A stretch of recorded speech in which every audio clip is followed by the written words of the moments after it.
Hello, good morning, happy Saturday. It is Saturday, and I'm recording a thing. I've got some hair issues to deal with, and that's where we're gonna kind of start. This is what my hair does when I go to sleep with wet hair. Clean wet hair, and it does this, which is awesome. I mean, I am so grateful for my hair all the time. Not so grateful for the fact that it will fall out. Especially as it seems that my testosterone levels are going up, so I'll bet I'm gonna lose all my fucking hair because of that, which sucks. And then headband. Apply directly to the forehead. Oh man. So that's a place to start. Head-on applied directly to the forehead. What a shitty product. Literally does nothing worse than a glue stick. Get people to slather it on their foreheads and make $1 million. See, that's... Yesterday we talked about exploitativeness and about, about evil and about humiliation and about fighting and about all sorts of things and about Nazis and about all sorts of things. But that idea of exploitation of head-on is such a perfect, fucked up thing. You know, there's the subreddit, and I've spent a good amount of time there. There's the subreddit late stage capitalism, and if you don't know about it, a lot of late stage capitalism's posts are about like how fucked up capitalism gets. That's reasonable. I think that there's a fundamental misunderstanding of the world there. I mean, you know, you can look it up, and I can see the Wikipedia article. It was used by the German economist Werner Sombart around the turn of the 20th, blah, blah, blah, blah, blah. That's all well and good, but it's like, I don't know that the two things are equivalent, but I do know that there are problems in the world, and they're fucked up. And head-on, applied directly to the forehead, a placebo pain reliever that didn't work and sold millions of stupid things because of their stupid ad where they didn't technically lie to you because they don't actually say that it does anything. They just say, head-on, applied directly to the forehead, and you infer from that what it's used for. People are like, it helps me with headaches. It's like, no, it doesn't. But they think it does, and so it kind of does because the placebo is ridiculous. But essentially, this fucking company was selling glue sticks for 5 times their price, and what a ridiculous thing to do. What a faulty thing to do, and the kind of thing that should be prevented by some level of rule or regulation. I think. I don't know. Maybe there's a better system. That would be great. I haven't seen it yet. It hasn't evolved yet. Or more accurately, it hasn't evolved at all. Because the only systems that have evolved that are still working are capitalist. So that's interesting. So here's an idea, is like, I have been in some discussions with some people about capitalism, and I don't know enough to have those discussions yet, and I'm working on it. But my life is proving some of the things about the system that we're in, and the way that my existence is working and the Patreon is working seems to work in a way that seems like a potentially ethical way of gaining enough funds to survive and maybe enough to thrive.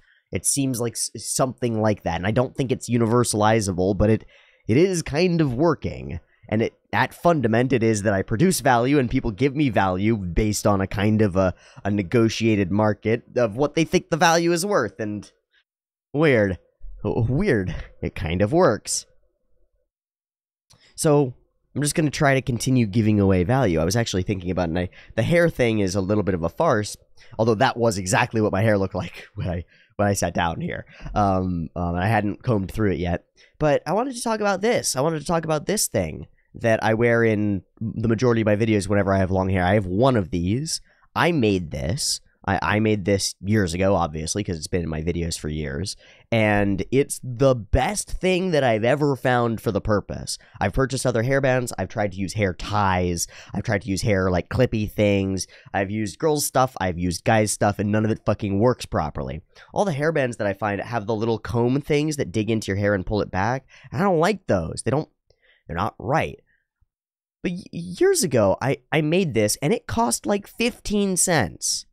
To make the best damn hairband, and a little bit in a weird way, this thing is me in a way. It's emblematic of me in some ways. It's, you know, if you think about hairstyle as somebody's representation of themselves in the world, and a lot of the time that it is, you find people who lean into undercuts and like spiked hair to the side and stuff, and they're trying to demonstrate, or colored hair, they're trying to demonstrate to some extent that the internal person who wears that hair is something other than the norm, because the norm is crew cuts and long hair for girls, and you're trying to demonstrate that there's something other than the norm, or you're wearing big Liberty spikes. My roommate used to have big Liberty spikes, and that's demonstrating that he's a different person than you are. He's showing that through this hair thing that he's got. So, well, what does it say when you've got all your hair sort of slicked back and it's all, or not even slicked, I don't put product in my hair, essentially, and I've put less in it recently, and it's all sort of bound down by one wire. Well, it's not one wire, first off. It's two wires in perfect balance that are actually one wire because they loop at this end. And they're in a double helix, and there's a reason for it. Partly because it works, and it makes them sturdy in a particular way. Like, the physics of two wires bound around each other is sturdier and different than one wire straight across. But also because it creates texture against the thing, and that does sort of the same thing as the little tines in the headband that pull the hair back. It does the same thing without pulling the hair back, as far as I can tell. And now maybe I'm wrong. Maybe the use of this wire across my head is continuously causing breakage in my hair. I do get breakage because I bend my hair back. And some of the hair at the front wants to go forward, but I bend it back, right? And there's something almost mystical about that in a way. It's that, who am I as represented through my stupid hairstyle? Well, I am one person driven toward the future, as though my hair is blowing back in the wind, right? Driven toward the future, and I've bound it all down with this symbol of me, a thing that I physically created. A thing that I physically created out of electrical wire, and I think electrical wire matters. I really think electrical wire, and I think like plumbing pipe matter. I think drywall matters, and I think wood matters. I think nails and screws, specifically screws. Fuck nails. Nails are inferior screws in almost every way. Screws are better. Screw supremacy. Screws are the best. They're so good at holding things together. They're drills that stay. So cool. They're helixes that stay. They work. But I think electrical wire matters, and the electrical wire that I used for this came from my dad, and like, there's something to this thing that's cool. And so when I made this and I started using it because I had a need, the need was I needed to hold my hair back because it was getting in my fucking eyes. And frankly, the headband of the headphones works for the purpose when my hair is long enough, but it doesn't work well enough, and I get all poofy, and that's unfortunate. So this thing is the best thing that I found. How do you make one of these? I'll just tell you.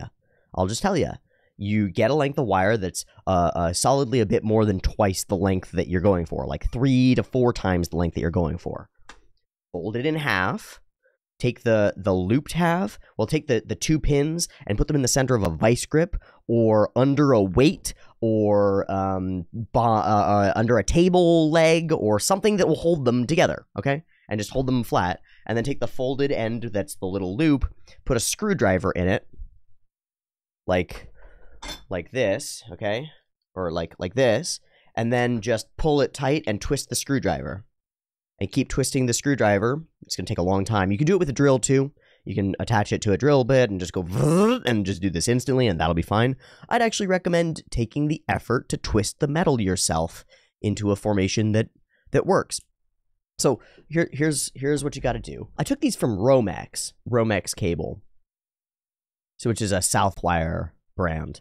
Really, you need only a few feet of it, but I think it was the 12-2 Romex. So I think it's relatively hefty, solid core. Obviously, you don't want stranded wire. Solid core wire. Get some. It's cheap. You can go to Home Depot and just roll it out from a spool and cut it off and pay by the foot. And you're going to pay a few cents for it. It's nothing. Costs nothing. It might make the most use. If you have long hair, it might make the most cool thing that you've ever had for your long hair. And that's kind of neat. But pull out a few feet of it, cut it off, pay for it. Or steal it. I mean, don't steal it. Pay for it. Wire is valuable. Also, copper wire is really valuable. I learned this when I went to the observatory, the Gemini Observatory in Chile in the Atacama Desert, which I had the vast privilege of going to because my uncle on my mother's side is an observer, is an astronomer and astrophysicist. And so he got invited there and invited me. And so when I was in middle school, I got to go and I got to observe one of the biggest observatories on our planet. And that's pretty fucking rad for a kid to see a thing like that. And a lot of kids don't get to see things like that, and I recognize the privilege inherent there.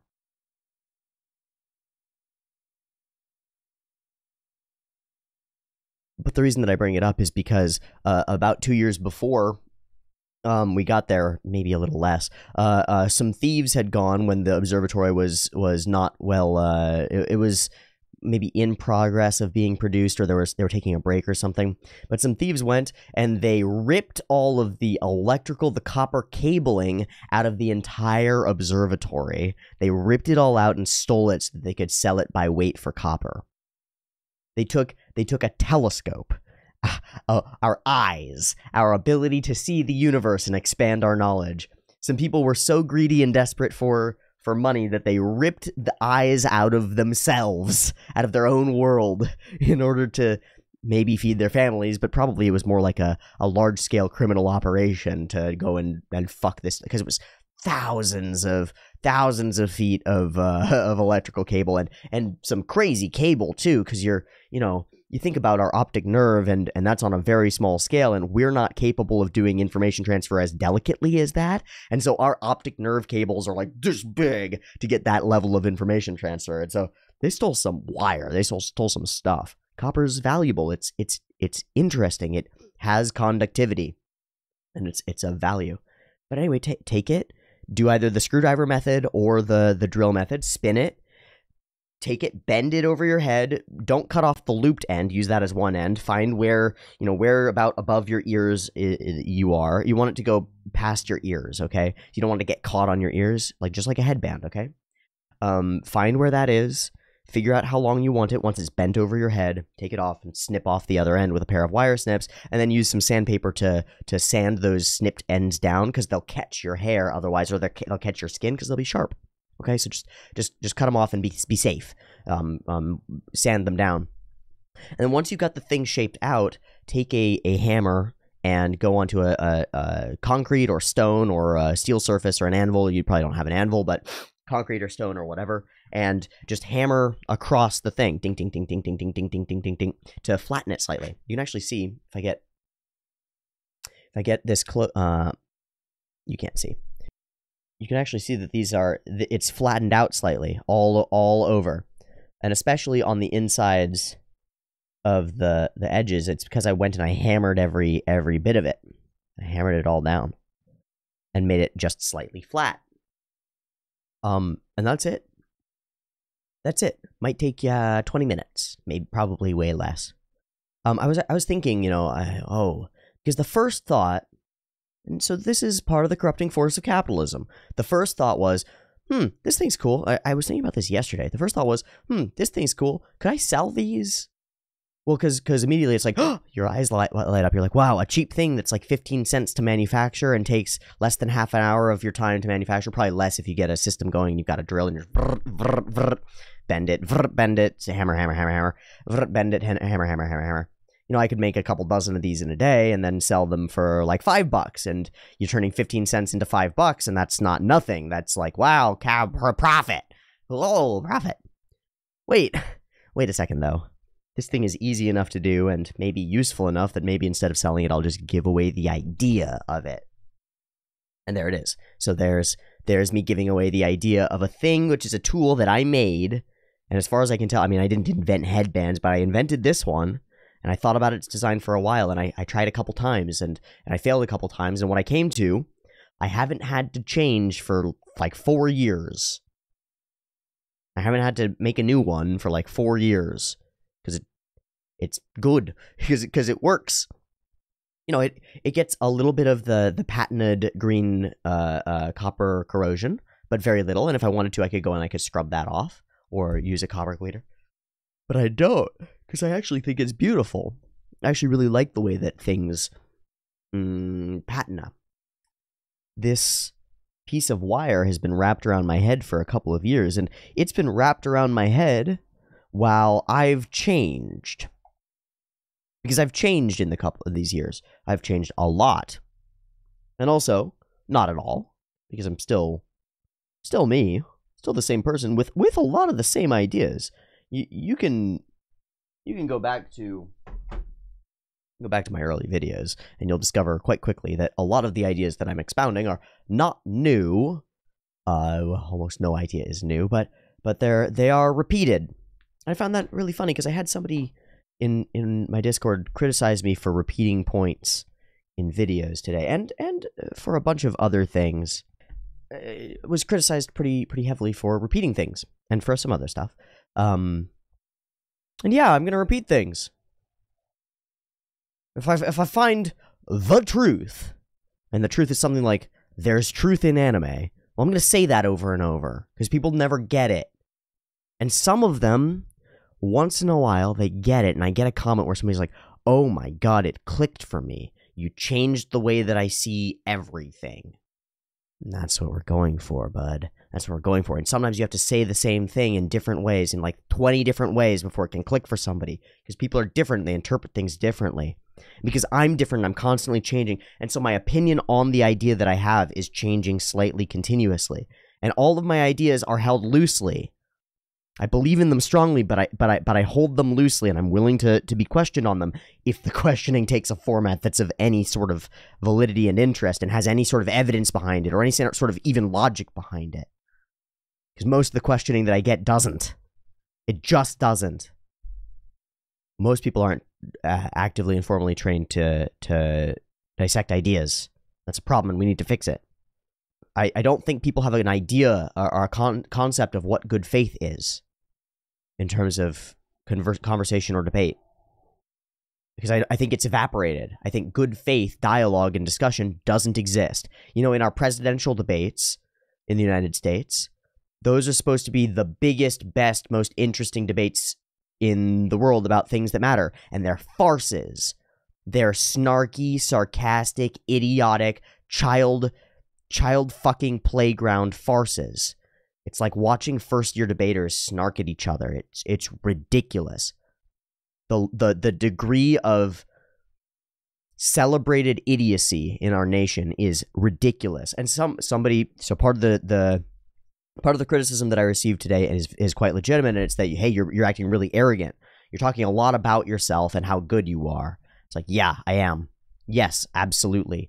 I'm talking about myself and all the things I'm finding out about myself, because I've lived a life for the last few years, for my whole life, where I have thought that I'm not that good and I'm not that capable, and maybe I should just stay in my room and not fuck around with some of these ideas that are important. Ideas that I understand.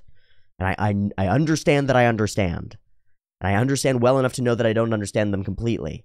And I know enough about the world to know that I don't know everything, right? All of these things. But that's it. I've believed that for a long time, and it's a lie that I've told myself and that the world has told me. Because in the video about asking a girl out, I said, I don't know how attractive I am. And a number of people came back and they said, you're really attractive and you don't realize it, and I dislike you for it. It pisses me off that you're so oblivious to this, that you've got these gifts and you don't even know it. And so I'm trying to know them. I'm trying to be aware of my privileges. Because that's what's going on here. Having a high IQ, whatever that means, because IQ is a shit reference point anyway.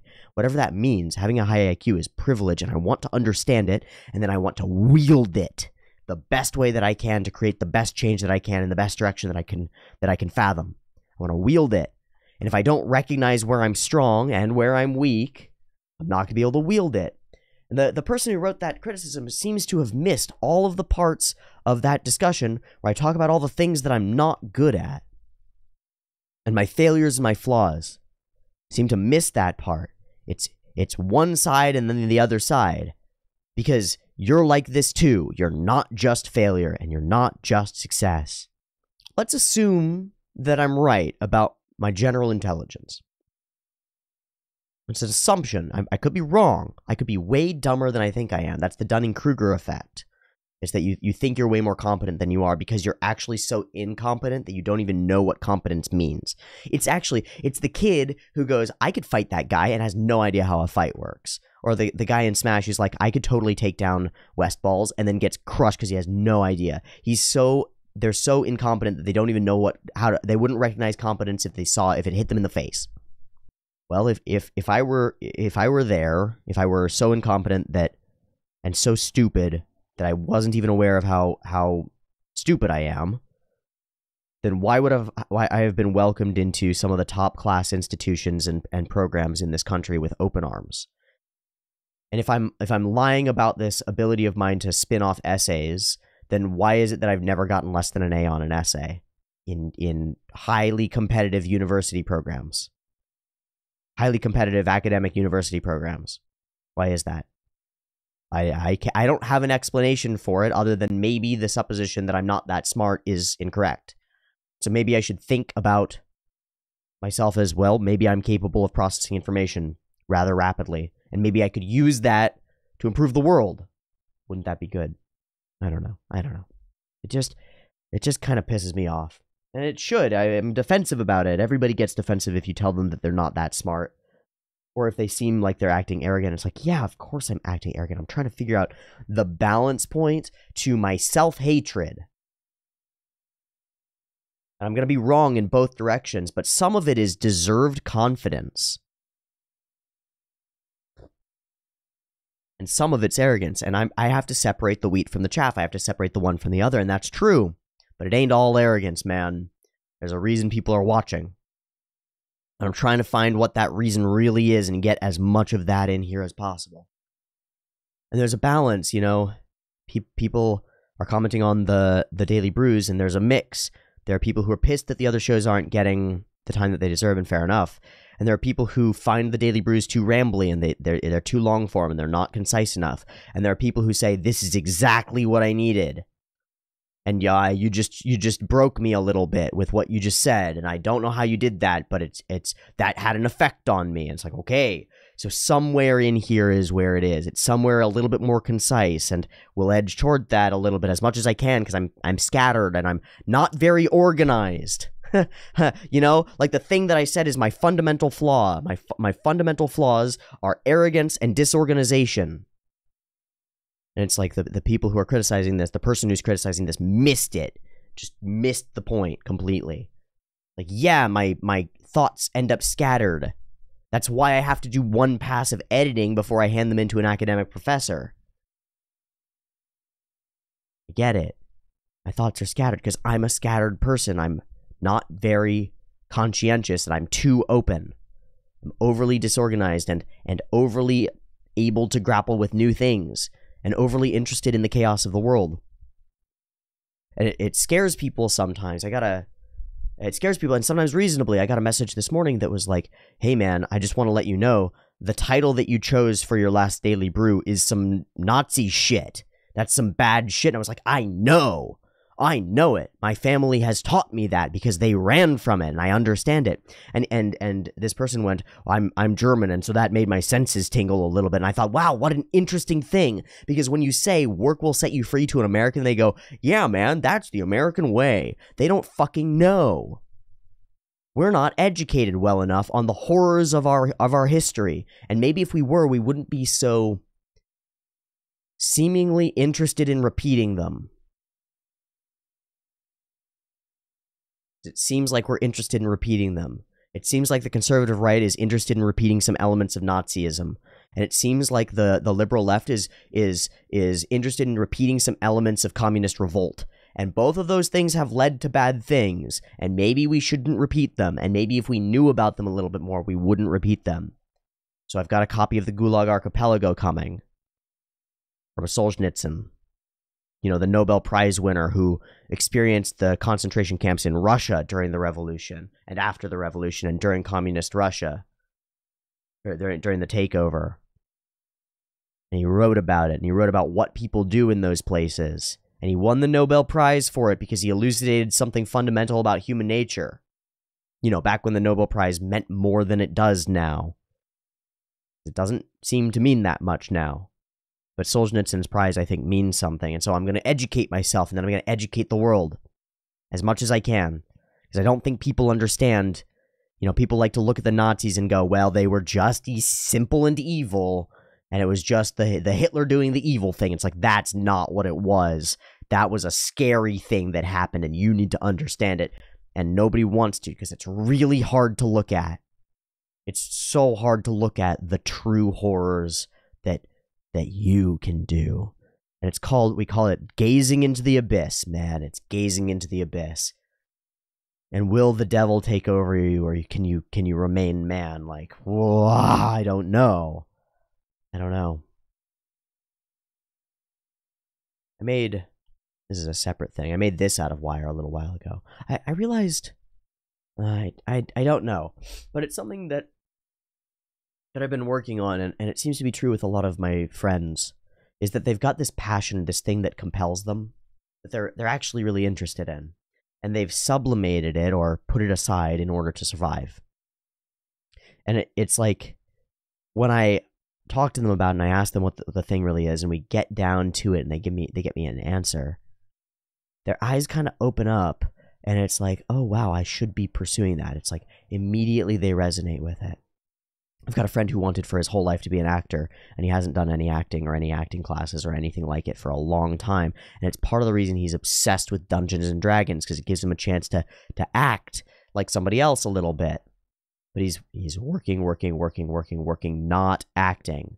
And I talked to him, I was like, man, if you could set aside one day of your week to not work and try to make the acting thing work. Because you got responsibilities. You can't just drop everything and become an actor. It won't work.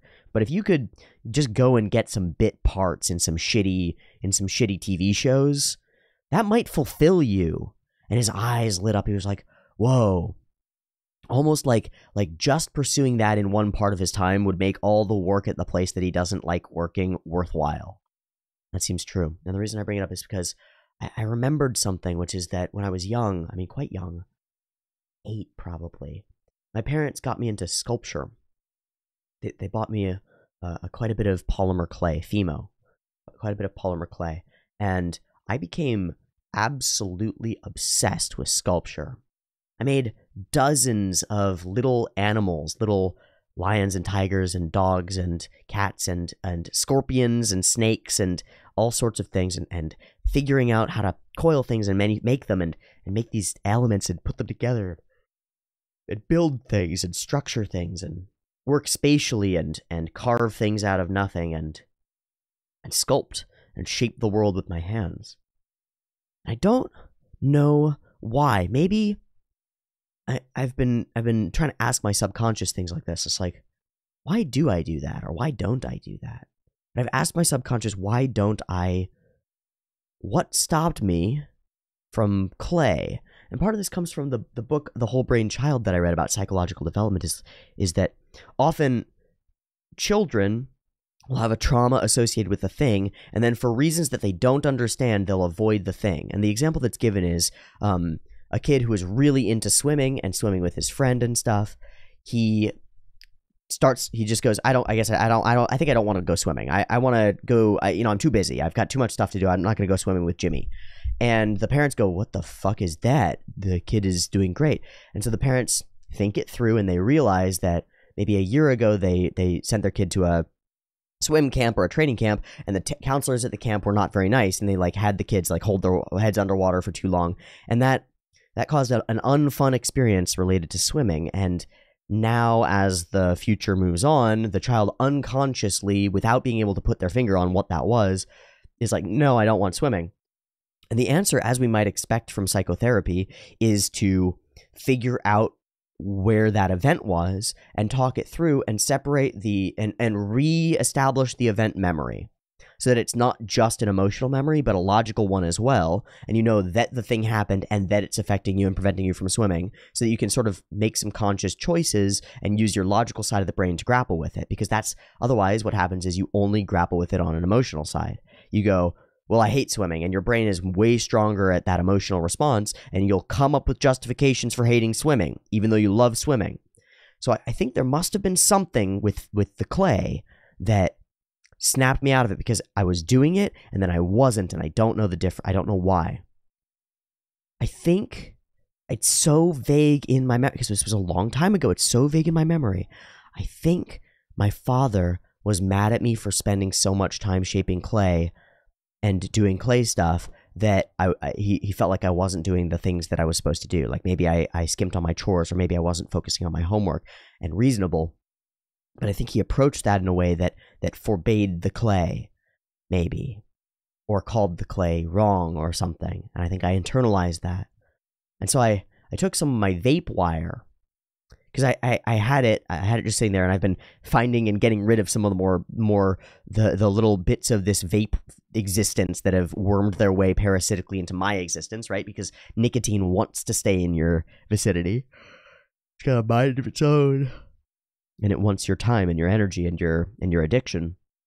But I had a bunch of spools of vape wire, and I picked spools like this. I've got more spools of vape wire like this, and they're just spools of wire.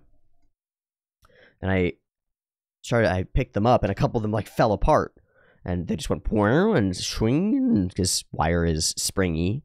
And I just took them, and I started smashing them together, and I made a foot with one of the wires.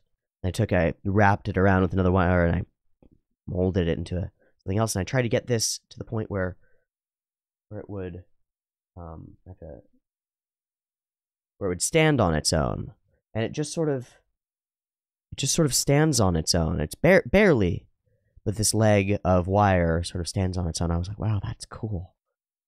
I need to buy some clay, is the idea. Because as soon as I had my hands on something that was moldable and manipulable, I was like, oh my god, this is what I'm made for. What is that?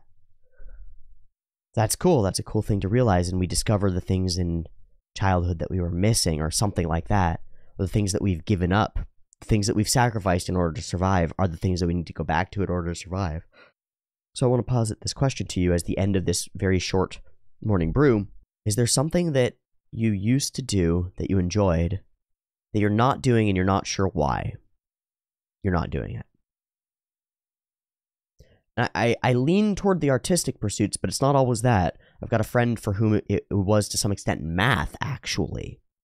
We were talking, and I was talking in the same vein of talking about my flaws. And I said, well, one of the things is I'm really verbally attuned, and I'm not very good at math. You know, I've got the SAT scores. I have perfect verbal and writing SAT score. Perfect. 2400 or whatever it is. And then I'm close to perfect on math, but not perfect, because I had to struggle at it. And when I say that, I want to be clear. When I took the first SAT test for the first time with no training or prep, I got a perfect score on the verbal and writing sections of the SAT with no prep. And I got like a 6-something on math because I needed to prep. And then I prepped math, and I got to understand the questions and the way that they worked, and I got close to perfect on math as well.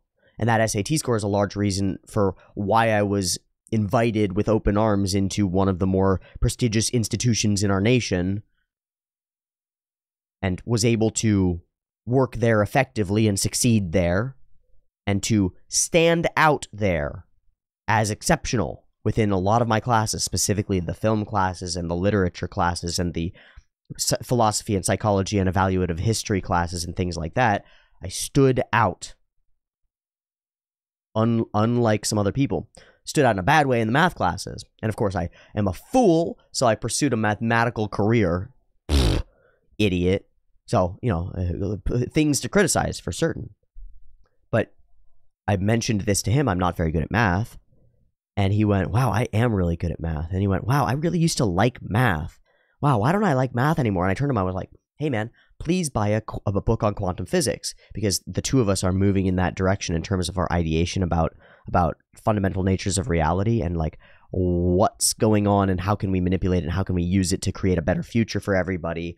And we need quantum physics. We need it. And it was like, oh, you've got math? I don't have that. Please go explore that as much as possible, especially if it validates you inherently, if you enjoy it as a process. Please go explore it as much as possible so that we can team up and make some shit happen. Because I got ideas and I can't manifest them because I don't have math. And you've got math, but you don't have programming. And I've got programming. And that's sort of language. And I can deal with programming because it's like language, but it's math language. So I need you for the math thing. It's like, whoa, we can expand our brains by attaching to other people's brains. Super useful. But anyway, that's what I'll leave you with. Find the thing that you were doing, that you stopped, that you enjoyed, that you were compelled by, that there was a gravitational or magnetic pull between you and it. You don't know how that works, but I'll tell you how it works. It's because all the myriad things of you are aligned in one way, and that's magnetism. And all of the things about an art form are aligned in a way, and that's magnetism. And you are magnetically attracted to some things and magnetically repulsed by other things. And to some extent, that's your biology. It's your innate structured being.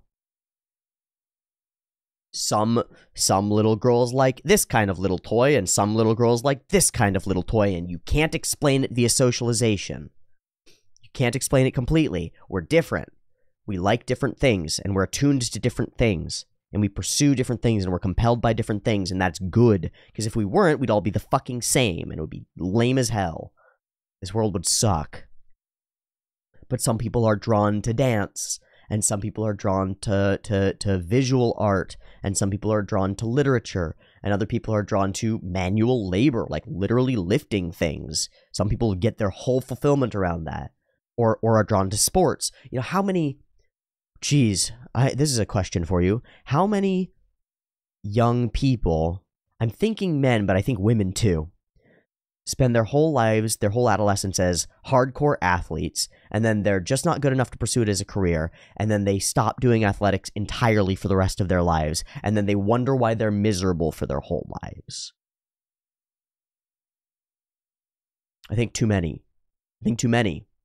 And so there's perhaps a value in like intramural ultimate frisbee teams for folks, because if they could get some of that stuff, that childishness back, maybe they could live okay and be okay. So find what it is for you, what your sport or your art or your thing that you gave up, because I think you probably gave it up, maybe because somebody told you to, maybe because of a traumatic experience that you need to evaluate, and maybe just because the world is too hard and it didn't feel worthwhile. Because that's reasonable. If you feel like you have to work every hour of every day in order to survive, well, you can't put those hours into painting, because the painting doesn't make you money, and the money is what you need to live, and so you can't paint. But you should, because I think, I don't have the proof for this, but I think that if you were to dedicate an hour a day to painting, all of your other hours would be more productive, and you'd be way more alive. Way more alive, man. So be alive, and be well, and be good. I love y'all. Every one of you, even the ones who are continuously mean to me. I've asked for it, and so there it is. And I know that some of it comes out of love, and so there it is. But it's hard to love people who are being mean to you. It's really hard, and I'm doing it anyway, and it's really hard. So I love you all, even the ones who reject me and hate me. I really wish you the best, and I hope you, maybe I don't have the answers for you. Maybe you already have the answers that I've found. But I do have some answers for some people. And all I can do is say that I love the people who don't see it. I'm sorry. I'm sorry that I can't make you see. But I love you, and I hope you love yourself. Believe in the me that believes in you. Peace.